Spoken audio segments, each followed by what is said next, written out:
From top to bottom, A Realm Reborn addresses nearly every single major issue that plagued version 1.0. Final Fantasy XIV is in no way, shape, or form ready for commercial release. Final Fantasy XIV, A Realm Reborn is the resulting do-over, and it's a huge success. Maybe in the months and years to come, Square Enix will issue enough patches to clean up the interface and iron out its technical issues, but as of right now, this is not a world worth visiting. When it comes to the basics, the redesigned Final Fantasy XIV gets more right than wrong. But suffice it to say, Final Fantasy XIV is not the online RPG you should be playing. Not by a long shot. As we all know, the gaming industry is a highly competitive market, and it's not uncommon for games to fall short of their intended success. However, few games in the history of the industry have had such a tumultuous journey as Final Fantasy XIV, and even fewer have managed to right the ship and turn everything around for the better. During the Sony conference at E3 2009, gamers around the world were treated to announcements for Uncharted 2, The Last Guardian, Gran Turismo 5, Heavy Rain, and of course Final Fantasy XIV. We're very excited about Final Fantasy XIII, but Square Enix isn't stopping there. They're also hard at work on the title that comes after them, and I'm proud to introduce and show the first footage anywhere of Final Fantasy XIV. This came as a shock for a couple reasons, as just the day before Microsoft announced the best Final Fantasy game, Final Hallway 13. But also Final Fantasy XI, the current MMO, was still in operation and it was still being played. People speculated that this was going to be Final Fantasy 11.2 or an alternative, more casual MMO experience compared to 11's more hardcore gameplay. The developers spoke about allowing players the freedom to play however they want and not be tied to classes like in other MMOs, allowing the player to simply change weapons to change to an appropriate job. But they also talked about the leveling aspect of the game, stating that you would not level like a typical MMO or RPG, but you would instead level your weapon level. Unlike other experience-based level-up system, this one is going to be based on skill-up system of your own weapons, which is the new armory system you're going to introduce to this game. Mechanics aside, the devs also spoke about creating a cinematic and engaging story for players to play through, with mo-capped animations and, according to the devs, high-quality voice acting. And what would that make them? Your dearly departed childhood pets come to play fetch. Jesus Christ, Papa Leo. Eventually, footage began to appear online from journalists, getting hands-on experience with the game at conferences such as Gamescom. God, look at that 144p. Nel bene e nel male. Mentre stiamo ancora aspettando una data di un MMORPG completamente online e uscirà anche in Europa l'anno prossimo. Early reports from people who played it seemed positive, complimenting the smooth movement, the graphics, and how streamlined the combat looked. So far, things are looking pretty good. Until weren't. The beta for the game was eventually released and it was a dumpster fire to say the least. Servers unable to cope with the amount of players trying to get in, multiple bug reports, the opening cutscene for your starter area lagged like crazy. Players began reporting their experiences on the official forums and other websites such as GameFAQs. Despite all the negative comments about the beta, players assumed that these were issues that would have been ironed out in the final product because, hey guys, it's a beta. Looking back, obviously we all know the story, but hey, you know, we were all younger back then. We all had our beliefs, we weren't all cynical husks like we are now. We haven't gone through 7 once-in-a-lifetime events back then like we have now. And so, a short time after the beta concluded in September 2010, the full game of Final Fantasy XIV was released to the public.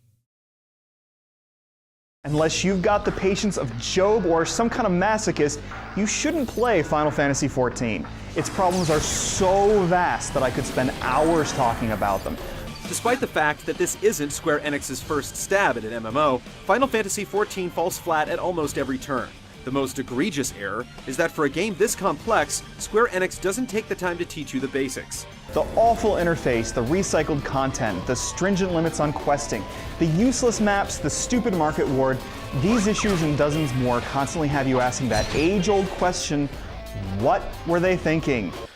That's it. That's all I could manage to play of this game. I literally killed myself when I'd finished this bit because fuck me. I couldn't bear it to play it anymore, man. I could not play it for a second longer. Unsurprisingly, the game launched and was immediately shit on by game journalists and players alike. If I were to go through the full list of issues, I'd be here all day, so I'll just mention some of the biggest issues. The UI for the game was badly designed and looked terrible. Environments were bland and uninteresting with barely anything in them to see. The game had a fatigue system that awarded you with less experience the more tired your character got. Typical Final Fantasy jobs such as White Mage and Black Mage were not in the game. Cutscene lag and gameplay lag was still present. They had a flower pot of as much graphical detail as the characters in game. To be fair, that's the best damn flower pot I've ever seen. The combat that people were excited for from the early footage was now criticised for being slow, uninteresting, and the lack of an auto attack annoyed players. You also couldn't even jump. The game was also very grindy, which according to the devs before the game release would not be the case. But this was no doubt due to the fact the game had barely any in-game content on launch. Also, you couldn't even ride a chocobo. Just, why bother? And also just bugs. Lots and lots of bugs. Bugs that existed in the beta still existed in the retail version. The developers attempted to fix the game by implementing multiple patches to fix the numerous issues, unfortunately to not much success. This eventually led to Square Enix demoting the game's director, Nobuaki Kimoto, to lead designer, and in stepped his replacement, the new director of Final Fantasy XIV, the man, the myth, the legend, Naoki Yoshida, or as he's better known to the Final Fantasy XIV community, Yoshi-P.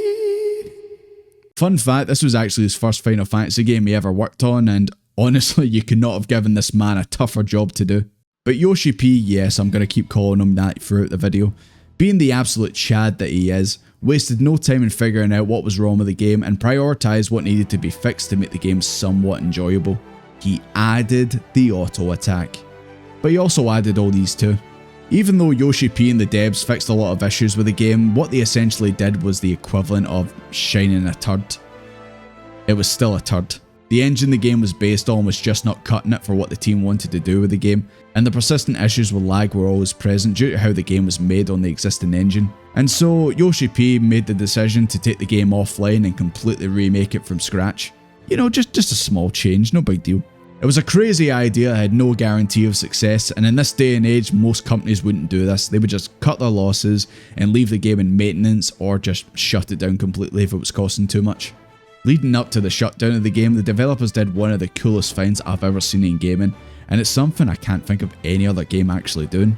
Over the last few patches, players started to notice something different about the game, and it wasn't new mechanics or issues with the game being fixed. It was something that everyone would have noticed even if you were completely new to the game. When players looked into the sky at night, they noticed a red object. At first it was small, not too noticeable. However, as each patch was released, the small object became larger and larger, until eventually players couldn't ignore it. The red moon Dalamud hung in the sky, leaving players uneasy and speculating, why is it there, what's going on?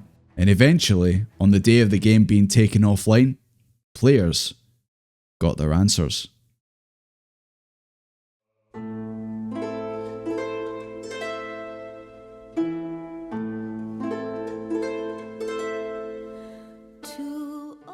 The final patch of Final Fantasy XIV 1.0 was released, and with it Dalamud shone brightly in the sky, looking like at any moment it would explode.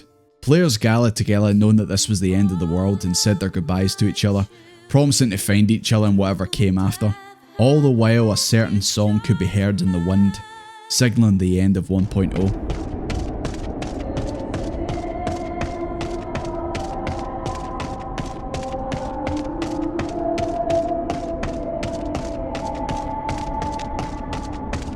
The developers had even more fun with the players during all this. They would spawn a large amount of high level enemies that the players had to fight against, and this led to players banded together on their Gubu mounts outside the gates of Alder, protecting Alder from all these enemies being spawned. This would go on to be called the Great Gubu Wall, and once again the developers being so passionate about their community, they actually included this in A Realm Reborn's lore. And finally the time had come. The servers were shut down, but not before a trailer for A Realm Reborn was shown. This gave players a tease of what was to come in the world of Eorzea. Even though this new game was intended to bring in new players and players who may have quit the original game, the team didn't want to ignore the OG players who stuck through 1.0's dark times and make them feel alienated from this new game. Players who currently played the game were given free copies of A Realm Reborn as a thank you, and their current characters and progression would be brought over to the new version of the game. And of course, one of the biggest rewards for these OG players was to have their names forever immortalised in A Realm Reborn's credits. And so time passed, and Yoshi-P and his team continued to work on A Realm Reborn. And on August 27th, 2013, the brand new Final Fantasy XIV was released to the public. ファイナルファンタジー14を、引き継ぐことになってもうすぐ3年になります。まあ当初はそこまでまあゲームもね深く触れたわけでもなかったですし、まあなんとかできるだろうと、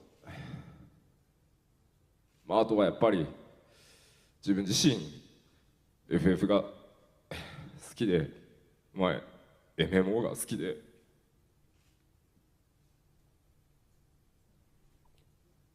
新生14を作ったのは別に僕ではなくて、本当に世界中のプレイヤーの皆さんと、ここにいるコアスタッフと、ここに今日来れてない本当何百人ものスタッフのおかげで今日ここがあります。正直泣かないつもりでいたんですけど、まだ僕らにとってファイナルファンタジー14、やっと今日皆さんと一緒にこれからも、これまで今回このファイナルファンタジー14新生エオルゼアはまさに皆さんと一緒に作ってきたファイナルファンタジーなので、これからもシリーズの中で皆さんと共に作っていくファイナルファンタジーとして5年10年もっとそれ以上、初心を、今日この場所の初心を忘れずにまた運営を続けていこうと思います。本当にありがとうございます。そしてこれからもどうぞよろしくお願いします。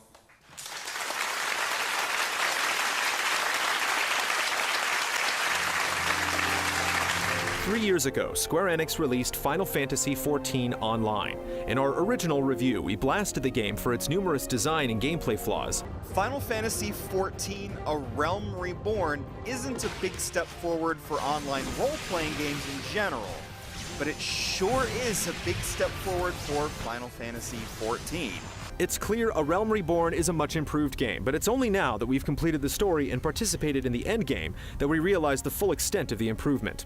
But this is, by and large, a very good, massively multiplayer game, filled with lots of stuff to do, gorgeous vistas to behold, and lots of adorable narrative touches. It's a shame Square Enix had to go through such a painful and lengthy process to get here, but A Realm Reborn was worth the wait. Yoshi P and the team at Creative Business Unit 3 achieved something that's never been done before, and many thought could not have been accomplished. They brought the Final Fantasy franchise back from the brink, and they made something great that would be a stepping stone to continued success for the MMO. A Realm Reborn walked so that Heavensward, Stormblood, Shadowbringers and Endwalker could run. Well, maybe not Endwalker, that'll walk. Early reviews of the game were very positive, especially compared to 1.0.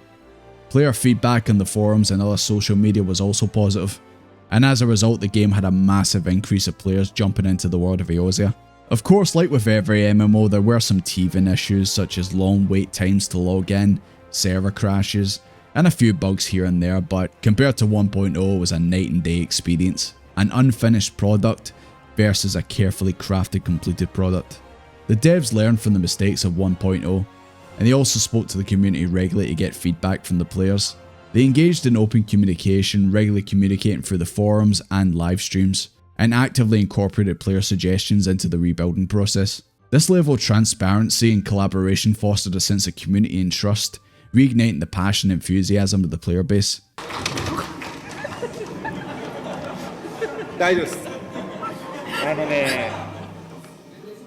大丈夫？リラックスしてた。じゃあもうちょっといらしてくださいよ。そう。Which to this day still exists, so much so that I believe that this is what led to the team creating the fan fest for players around the world. I really need to go to one of these one day.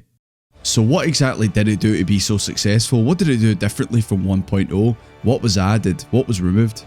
What's contained within it that made Final Fantasy XIV one of the biggest MMOs on the market today? One of the key improvements was the introduction of the Duty Finder, a system that allows players to easily find groups for dungeons, raids and other activities. This greatly improved the accessibility of group content and made it much easier for players to connect and play with others. They introduced a more intuitive user interface, streamlined the crafting and gathering systems, and implemented a robust player housing system, among other enhancements. These changes not only addressed the game's initial flaws, but also made the overall experience more enjoyable and accessible for both new and returning players. The gameplay was revamped, introducing a more intuitive and fluid combat system that kept players engaged and challenged. In addition, a wealth of new content was introduced, including dungeons, raids, and an engaging main storyline that captivated players from the very beginning. Of course, gameplay is one of the major reasons for a game being enjoyable and successful, but Final Fantasy XIV's other major strength, apart from the cat girls and glamour, is its compelling story that starts off pretty simple in A Realm Reborn and then becomes more complex and emotional through the expansions. The story is part of the reason why veteran players love to watch new sprouts experience the story for the first time, so they can experience the emotional damage the game likes to inflict on you. A year ago, I actually began my own journey through A Realm Reborn and I decided to record my progress through it, which has also led me to streaming my experience as I play through the game. The story takes place 5 years after the end of 1.0, with you arriving to your starter town, and depending on what job you chose to start with, these can either be Gridania, known for its lush dense forests and home to the Elezen, Limsa, a port town filled with pirates, mercenaries and whatever the hell goes on here, and Ulda, a city located in the Fanalan Desert, a huge hub for traders, merchants and home of the Sultana. So you make your way to one of these places via carriage or boat. Hey, who are these two? You head to the Adventurers Guild where you'll meet your starter town guide, Mother Mione, Badarin, and the best fucking character in the game, Momode. You'll do some quests to get used to how the game plays, but you also get an idea of what's going on in the world. Your guide will tell you of the Calamity, a tragic event that almost destroyed the world, which is actually the fall of Dalamud and the end events of 1.0. Once again, the developers tie in real-world events with the game's lore. I didn't go into too much detail before when talking about the Calamity, apart from the obvious big red moon. But essentially there's this group called the Garlean Empire, aka Team We're the Bad Guys, right? They have a habit of taking over territory, and they have their eyes set on Eorzea. And so the three grand companies of Ulda, Gridania and Limsa banded together to stop the invading empire, which culminated at a huge scale battle in a place called Coerthas, which was also directly underneath the red moon Dalamud. It turns out that was no moon, but instead a prison housing the primal Bahamut. And instead of dropping the moon onto Eorzea, Bahamut broke free and began to rain down destruction everywhere. This is where a certain group came together, led by the sage Louis Soir. They called upon the power of the 12 to seal Bahamut away and to stop the destruction.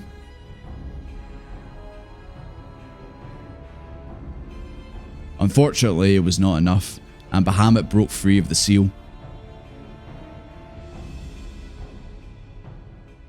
With all hope seeming lost, Louis Soir quickly teleported a group of adventurers away from the destruction, and thus accepted his fate along with Eorzea.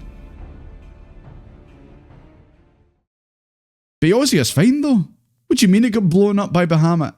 No doubt you were like me when you started playing this game, you'd be asking these questions, but in time, all will make sense. So after doing some quests, you'll meet a character unique to your starter town. For Gridania, you'll meet Papalimo and Ida. Same as the last. There is a disturbance here as well, and newly manifested at that. In Limsa, you'll meet Y'shtola. Such words well describe the manner in which the citizens of Limsa live their lives. And in Ulda, you'll meet... Until then, do try and stay awake. Why do I get the feeling this guy is actually secretly evil? Suddenly you'll get a headache and start to see visions of the past. In time, you realise that this is the Echo, a gift from the Mother Crystal Hydaelyn. With this revelation, you're invited to join an organisation called the Scions of the Seventh Dawn, a group whose aim is to stop the summoning of primals across Eorzea. The primals are godlike entities, summoned through a collection of crystals and rituals, usually by the beastmen in Eorzea. The primals brainwash and enslave anyone close to them using tempering, a power which will leave the individuals a loyal empty husk. But with the Echo, you're immune to it, and you can fight against them. You make your way to everyone's favourite, the Wakened Sands, and you meet with the Scions. The characters you encountered before are here, but you'll also be introduced to the other members. Hello there. Welcome. Urianger, the Shakespeare rhyming extraordinaire. Mine milkshake bringeth all yon gentlefolk to mine yard. Tatru, the psychopathic accountant. And Minfilia, the leader of the Scions, or as I like to call her, Robo Minfilia, because her voice actor sounds like a robot at times.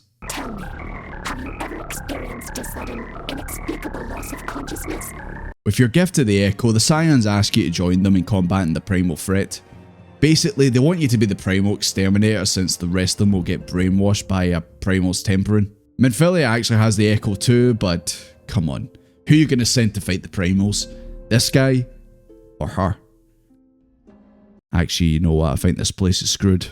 It's not long before the primal Ifrit is summoned by the Amalja. I'm probably still butchering their name. But it's time for you to prove your worth to the Scions and take down the primal of fire and fury. It's a pretty simple fight, but it is your first primal, so it's kind of understandable. I still died once. He spawns fire around the arena and he attacks you with his physical attacks. It eventually spawns the nails of Ifrit, which you need to quickly kill or else you'll take massive damage and likely wipe. Apart from that, pretty straightforward fight. Ifrit goes down and you've solidified your place among the Scions. Not only the Scions though, but also the Grand Companies of Eorzea. You'll then be asked to join one of them.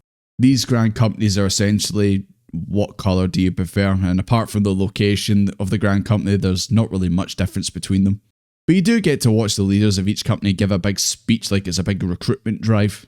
Brothers and sisters of the sea, hearken unto me. Look upon this, our mighty crimson standard, and tell me your hearts do not swell with pride. Great and many are the gifts our nation has given the realm. In Eorzea's darkest hour, on the killing fields of Cartano, none spent more in blood and gold than we. Our many troubles blind us to the woes of our fellow man. Thence is harmony lost. Yet harmony is the founding principle of Gridania. Oh hey, it's those two again. If you'll permit me, Alfino. And my sister, Alize, at your service. Teleji Adeleji. These two twins are Alfino and Alize, or as many of you in the community like to call them, Alfino 1, Alfino 2, Red Alfino, Blue Alfino. Why is it always Alfino? Alize is clearly better. And while these two are popular characters nowadays, in A Realm Reborn, this is not the case. Especially for Alfino. It might just be the voice acting for the character, but when you first meet him, you immediately get the sense that he loves the smells of his own farts. Well, far be it from me to boast, but I do have the ear of certain influential individuals. Who knows? They may even do something about it. The gods only know what grand company our adventurer friend will keep. Once again, I must respectfully disagree. On what grounds? Comrades, your presence here this day signifies the momentous choice that each of you has made. I have an airship? Yes, Sid, you do. He's like the 16-year-old who thinks they know how the world works and he's been through a lot. All the while he's telling all this to someone who's in their 40s, has been through the wars and has a mortgage. He also makes a habit of dragging you into things and then asking you to go do the heavy lifting while he handles the logistics of the situation. Sid, you and I will we'll sneak aboard the Enterprise. Desmond, you fight the big dragon yourself. A rousing speech, Alfino. Or should I say, Crystal Brave Commander Leveilleur? Please, Antecedent. The title is honorary. I shall not be leading the troops into battle, as it were. He and his sister are also the grandchildren of Louis Sois, so there's no doubt that also adds to his ego, being in the bloodline of such an important figure. But after the events of A Realm Reborn, he does change as a character and he does get better. He still sometimes gets you to do these odd jobs for him, but then again, everyone does at that point. Alize is barely in the game, but it's funny looking back at her A Realm Reborn compared to how she is in the future. She comes across as being shy and quiet when you first meet, leaving Alfino to do all the talking, but when it's just the two of them, she opens up and shows that to her brother's tendency to sit back, she prefers actions towards, which leads to her leaving the story until the post-patch content. Our grandfather would never entrust the fate of the realm to despots who rewrite history to their convenience. There must be another way to cure what ails this world, and I mean to find it. You are most welcome to try. Our paths may differ, but our destination is the same. In time, I dare say we will see eye to eye. I should hope so. My lady! We are to escort you! Also, she has severe grandfather issues. Meanwhile, the Garlean Empire is planning their next attempt at conquering Eorzea, under the banner of their new leader Gaius van Baelzar, and it seems they have a new tool they plan on using to achieve this, and we'll find out about that soon enough. Meanwhile, you continue your job as primal exterminator as you deal with Titan, who was just summoned by the kobolds. With the help of Ystrola, you find out where the primal's been summoned and you enter his domain to deal with him. He wears a wee loincloth. This fight's a bit more involved than the Ifrit fight, especially the hard mode. Everyone loves the exploding rocks, am I right? You'll need to move to the edge so you don't get knocked off of the platform when he slams into the arena. Oh shit. Don't mind me, I'm just lying underneath him. You'll need to target his heart at one point to continue to do damage. Do all this and Titan will be defeated. After the fight, you'll see that you're being watched. Two members of the Garlean Empire comment on the Primal's power, or in their words, the Icon's power, and they're joined by a mysterious cloaked figure named Lahabrea, an Ascian who are essentially the enemies of the Scions. He speaks to the members of the Empire and it seems they're all working together against the Scions in all of Eorzea, but at the moment it just seems that they're watching you fight the Primals. In fact, they actually were there when you fought Ifrit too. They then leave the area, leaving you and Ystrola to comment on what just happened, but it seems that everything went according to plan. And so you head back to the Wakened Sands to celebrate your victory against Titan, and oh look, they're having fun in the photo and everything. So let's head back to the Wakened Sands for that party.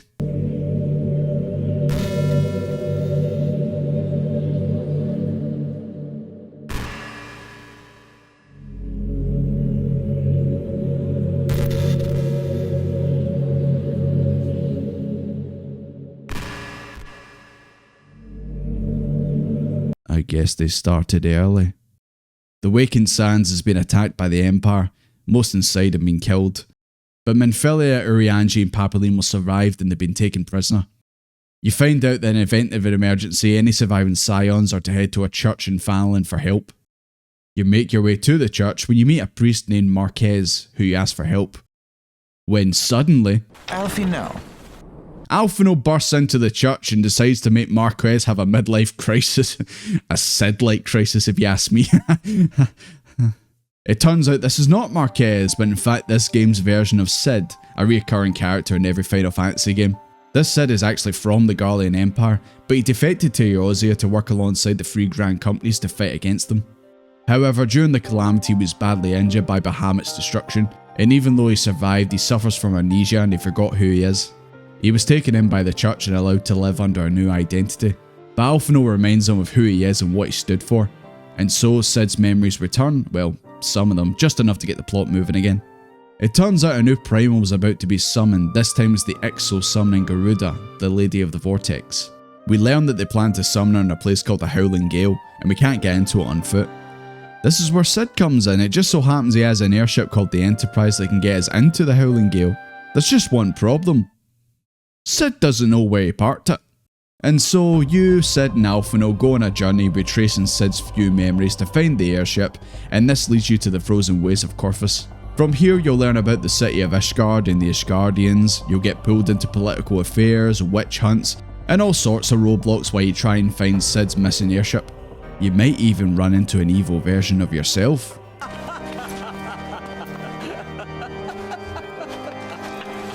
But at least you get to meet our boy Haurchefant to become friends of House Fortom, one of the four most powerful families in Ishgard. But Ishgard is for another expansion, a critically acclaimed one to be exact. You eventually find the Enterprise in a place called the Stone Vigil, which is actually a dungeon you need to work through. I've actually not gone over the dungeons so far, but comparing them to the dungeons that came after A Realm Reborn, I would describe them as simple. There's a couple of exceptions such as Hawkeye Manor and the Sunken Temple of Karn, but for the most part the dungeons in A Realm Reborn are a long hallway from one end to the other, and along the way you fight 2 or 3 bosses.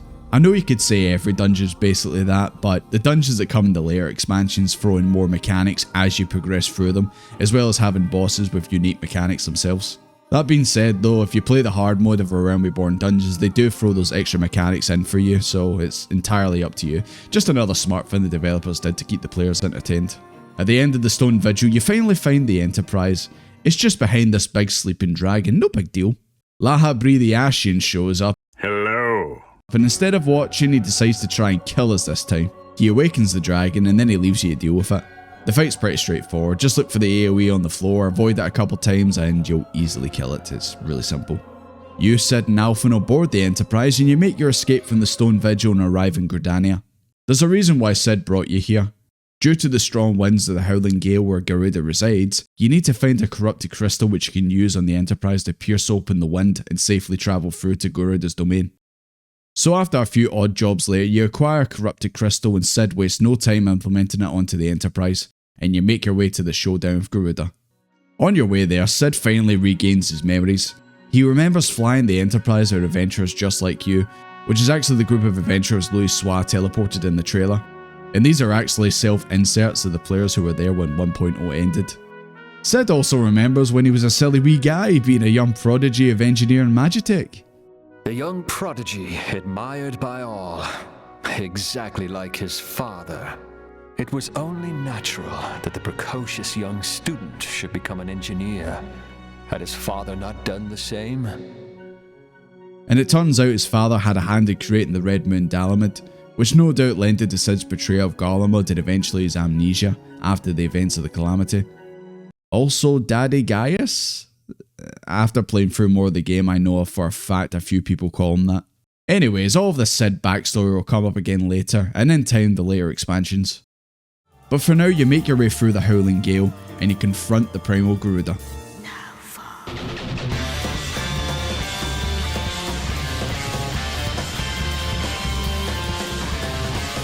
Out of the 3 primal fights in A Realm Reborn, Garuda is definitely the most difficult and has the most mechanics compared to the others.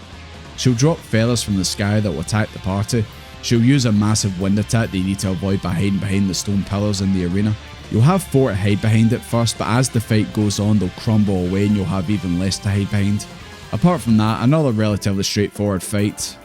However, things get a little crazy afterwards. Your victory is short-lived as the Garleans arrive headed by Gaius, who starts talking mad shit to Garuda and the Beastmen. He's all like, "Oh, you stink, how very glib." And they're all like, "No, I'm not." Our Lord of the Inferno, Almighty Ifrit, grant us succor in our hour of need. Save us, Titan, Lord of Crags! It hurts us so! The pain! The pain! Oh yeah, the kobolds and Imalja are here too, by the way. Anyway, they all fall for Gaius' taunting and they all summon their respective primals, Titan and Ifrit. The primals attack the Garleans, and this is when Gaius decides to break out the secret weapon we've seen before. A huge, ancient Allagan machine lands in the arena, which Gaius calls the Ultima weapon, which then proceeds to slap around the primals easily. It's like the older brother battering his younger siblings. And then it absorbs their powers, just like a brother would. We then make our escape on the Enterprise, and Gaius then does what every bad guy does. Instead of just killing us right there and then, since he knows we're a threat to his plans, he lets us go. Cause he'd rather just sit there and monologue to himself for the next 3 hours. There will be no warriors of light to save you this time, if your leaders are as wise as they are reported. We return to the Wakened Sands where we found Ida and Y'shtola just hanging out. You guys like hanging out in murder buildings? Y'shtola learns that the captured Scions are being held in Castrum Century, and we come up with a plan to rescue them, and what follows is an Ocean's 11 style plan to do it. First, we need to find some Empire uniforms from some kind volunteers. We need to listen into the Empire's conversations via Stinky Vent to find out exactly where the Scions are being held. We need to borrow a piece of Magitech armor. And once all these tasks are done, we decide to slip into the fort acting like members of the Empire. Look, I have the emote and everything. We make our way through until we find our missing Scion companions who appear to be in a bad spot, especially Minfilia.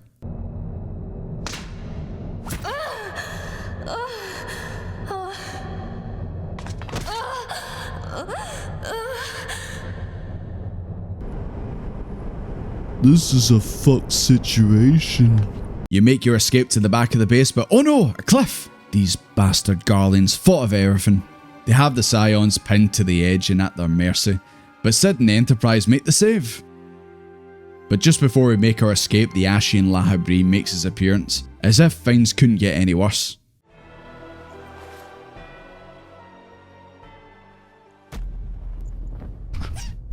Fucking knew it!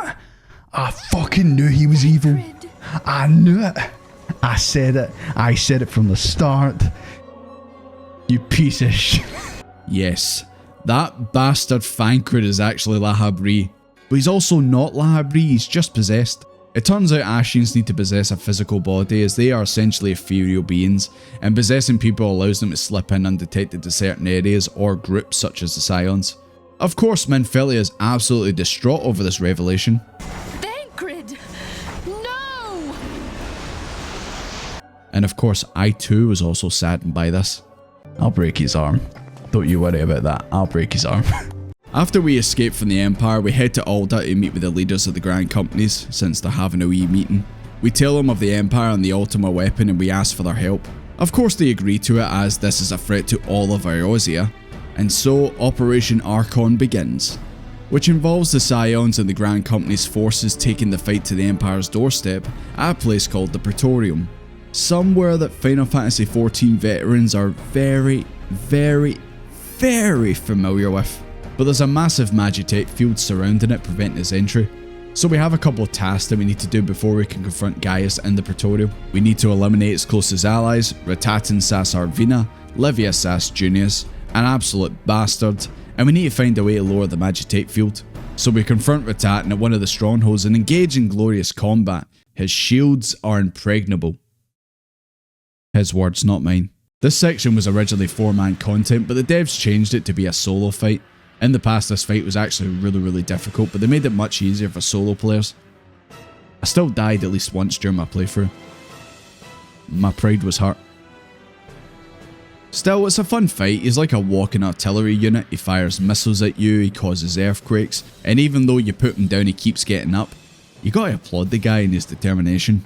In his last ditch effort, he grabs hold of you and spawns flames underneath the both of you, which causes you damage. You need to quickly finish him off, otherwise he'll overwhelm you and you'll likely die. But you finally finish him off for good, and you leave him looking a little bit crispy.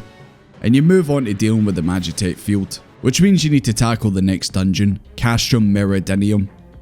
Probably got that wrong. In this dungeon you'll be joined by Cid, riding Maggie. And you and 3 others will need to make your way through the stronghold to destroy the field generator. But of course, one of Gaius' stooges is here to stop you.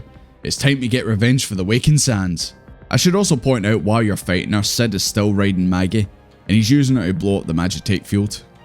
The fight with Livia, I'm not really a fan, to be honest. Not really a fan of this dungeon in general. There's a ton of enemies to deal with, and just a lot of them are sponges. Like, they just take ages to kill. They're not even bosses, they're just regular enemies you fight.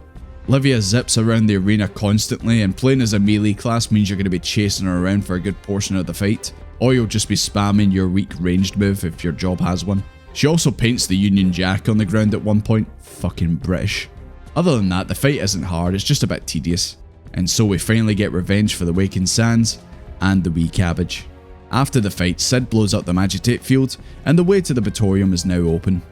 Now, there's likely a chance when you first played this dungeon you thought it was the best dungeon you played so far, but obviously years later I'm sure you all have a different opinion on it now.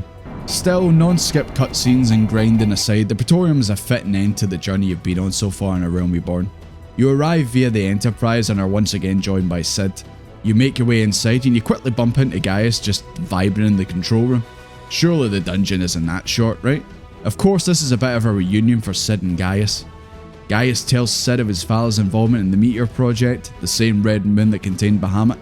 He tries to act sympathetic to Cid and offers him to rejoin the Garlean Empire and take his father's place as the Empire's lead engineer. Cid of course rejects his proposal, and then Gaius asks you if you want to join the Empire. And this must be a bug that they've just never fixed, but there's no change team button for you to choose. Of course you also reject Gaius, well, at least I think you do, you just kind of step forward. You should have had your guy do the no emote. And so, knowing your answer, Gaius spawns a big robot dude for you to fight, and he leaves basically saying, "I'm the final boss, I will go wait for you at the end of the dungeon." So you fight the big robot, and yeah, it's a standard fight, nothing special, moving on. You make your way to the lower floors of the facility, and you get to ride on your own Maggie.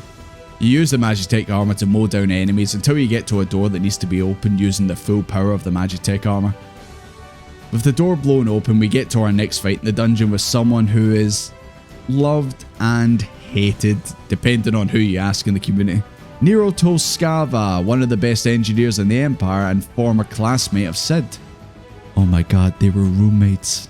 Right away, you get the idea that Nero is incredibly jealous of Sid's accomplishments, and he wants to prove to him that he's the top engineer of the Empire.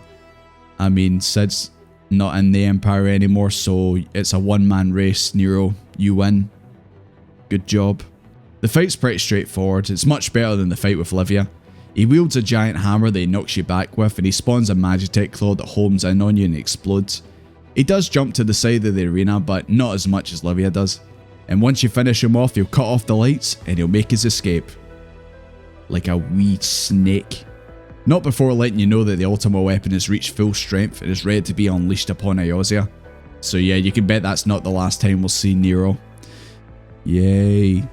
We continue to make our way to the basement where Ultima weapon is located, and finally Gaius makes an appearance again. By the way, am I the only one that can't watch this cutscene anymore without thinking of that Gilbert Gottfried video? Tell me, for whom do you fight? And then Gaius turns gold! The fight with Gaius is actually quite fun. He cuts through to another dimension which fires energy at you, at least that's what it looks like to me. He spawns clones of himself that you have to deal with, and who can forget his most deadly attacks? Latin. When he's close to death, he'll become invulnerable and he'll start to charge up a big attack. You need to take out his clones quickly before he reaches 100%. If he does so, he'll wipe the entire party. But if you kill the clones before he does this, he'll just do damage to the party, but not enough to kill. And then he's only got like one hit point left, so you just slap him and the fight's over. So you've defeated Gaius. That's the end of the game, right? Nope. Gaius then retreats to the Ultima weapon and attacks with it. This isn't actually part of the dungeon. Originally it was, but now it's actually a separate trial. You'll need to fight the Ultima weapon twice. The first time you're riding up the longest elevator in the history of ever. I mean, this time we put the ladder in Metal Gear Solid 3 to shame. The Ultima weapon attacks with the power of the primals. First it uses Titan's abilities, which causes earthquakes and landslides to do damage to the party, and eventually it'll encase your party in a rock tomb just like the actual Titan fight.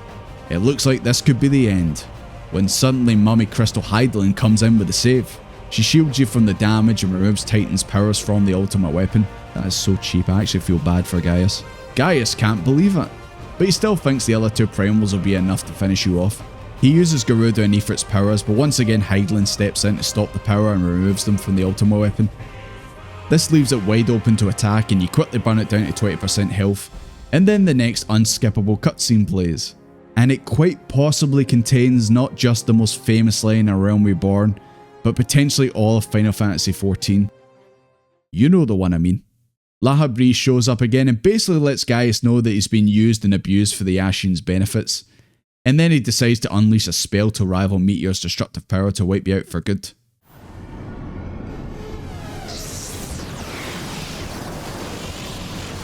And from the deepest pit of the seven hells to the very pinnacle of the heavens, the world shall tremble. Unleash Ultima!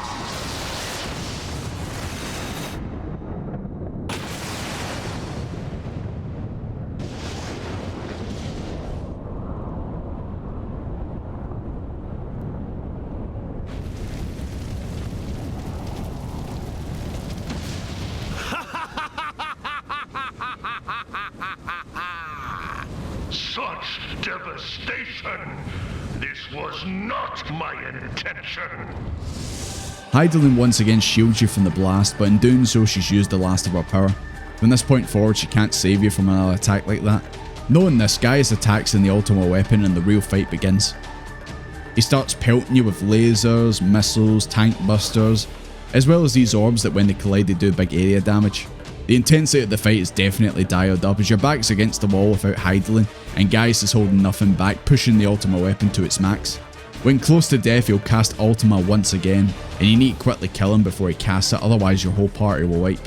It's recommended that DPS use the limit break at this point to ensure you're beaten before the Ultima is casted.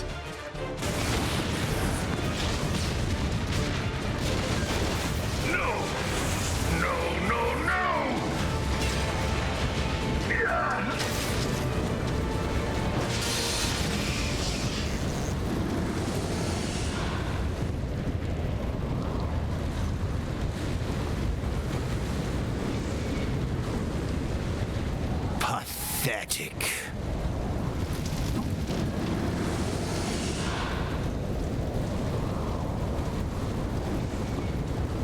The growing imbalance afflicting the planet must be redressed.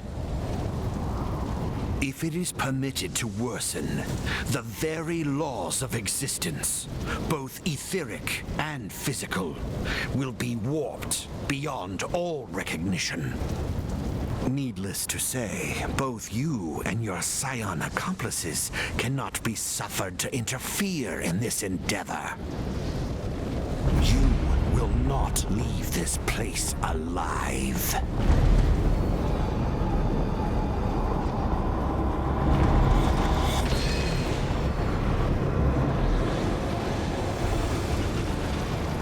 It is past time your flame was extinguished, bringer of light.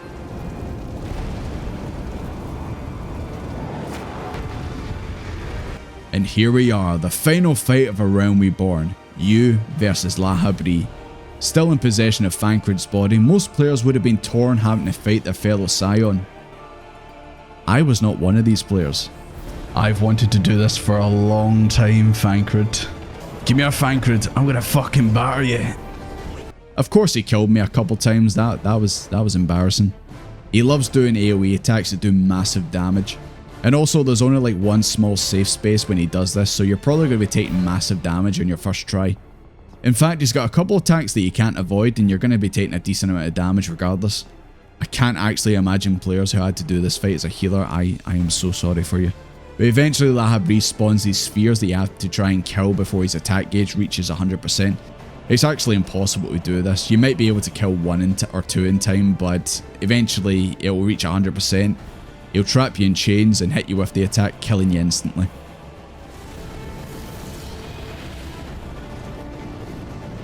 Go on, Desmond, block it.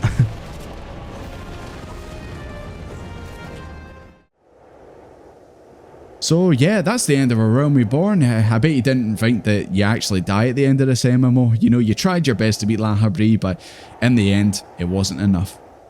I'm sure there's no way Hydaelyn or the power of friendship will come in for the save or something.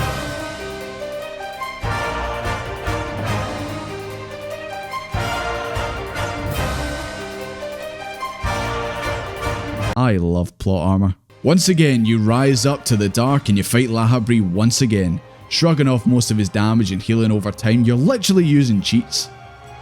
Are we the baddies, Hydaelyn? So you absolutely piece Lahabrea up and it all culminates in a cutscene that is so epic and not lame, totally not cringe at all.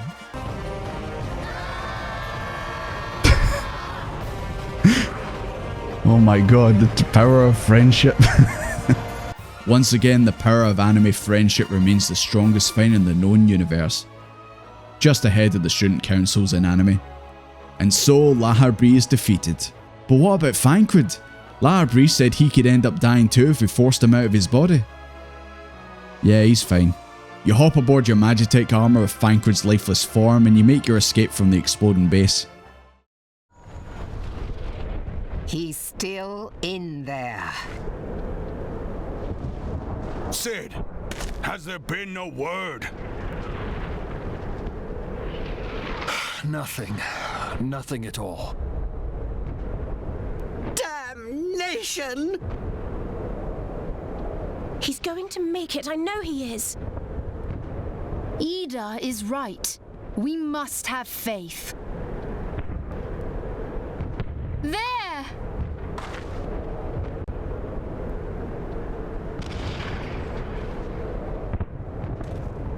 Oh!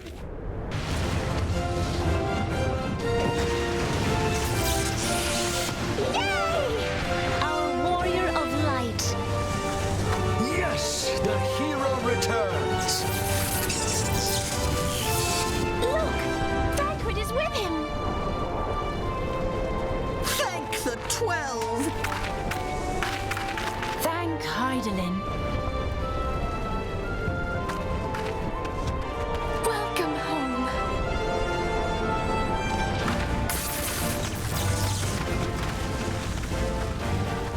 And so you've saved the day once again. All the grand companies and your allies get together for a party to celebrate not only defeating the Ascian, but thwarting the Garlean Empire's plans. And they all lived happily ever after.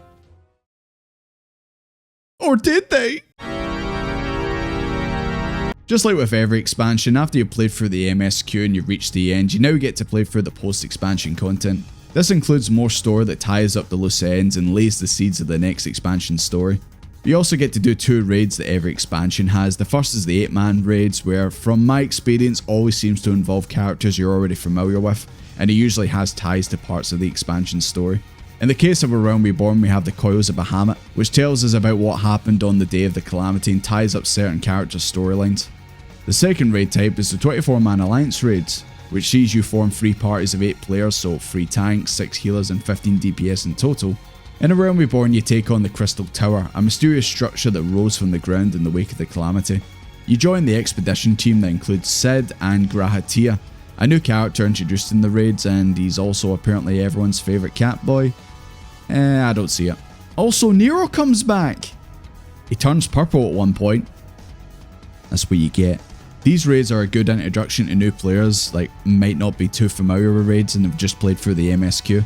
But in future they get much better, especially in the Stormblood expansion. But of course the thing most players look forward to the most is the post-expansion story, and A Realm Reborn is a favourite for a couple of reasons. I don't want to go into too much detail, as I believe you should experience it for yourself if you haven't already. The story spikes in quality and it gets you excited for the next expansion, Heavensward.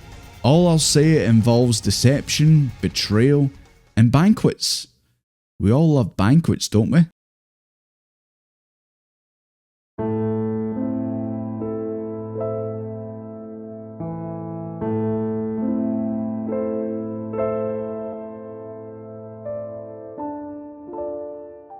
The story of Final Fantasy XIV's redemption serves as a reminder that failure is not the end, but rather an opportunity for growth and improvement. It exemplifies the power of perseverance, adaptability, and a genuine desire to create something truly remarkable. The success of A Realm Reborn stands as a testament to the dedication and passion of the development team, and a shining example of how a game can rise from the ashes to become a triumph in the gaming industry. The dedication of the development team and their ongoing updates have not only redeemed Final Fantasy XIV, but also transformed it into one of the most successful MMORPGs in recent years. This in turn has led to the rise of the amazing community the game has, players eager to help new players get used to the game and aid them however they can. The growth of the game has also led to the creation of the fanfests that take place in Japan, America and Europe. And the game's also spawned all sorts of content creators on YouTube and Twitch, from creating comedic clips and animations to videos diving deeper into the game's lore. And of course you also have the people who are playing through the game for the first time, and you get to see the reactions to certain parts of the game, which includes the funny, the weird, the memes. Oh, poor thing being scolded so. Oh fuck, the Scottish array. And of course the bits everyone really wants to see, the emotional parts of the story. As of this video, I'm currently on my own journey through the game, and I've been blessed to have people watching and helping me out experience the game in a way the average player doesn't get to.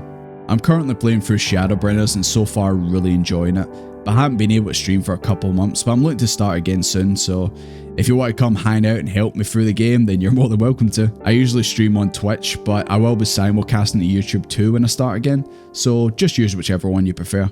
My Twitch channel is in the description of the video. I've mentioned Heavensward a few times in this video, and you know, some say it's critically acclaimed and all that. I could talk more about it, but that's another video for another time. But if you did enjoy this video, then please leave a like, subscribe if you want to see more, and yeah, I will see you guys later.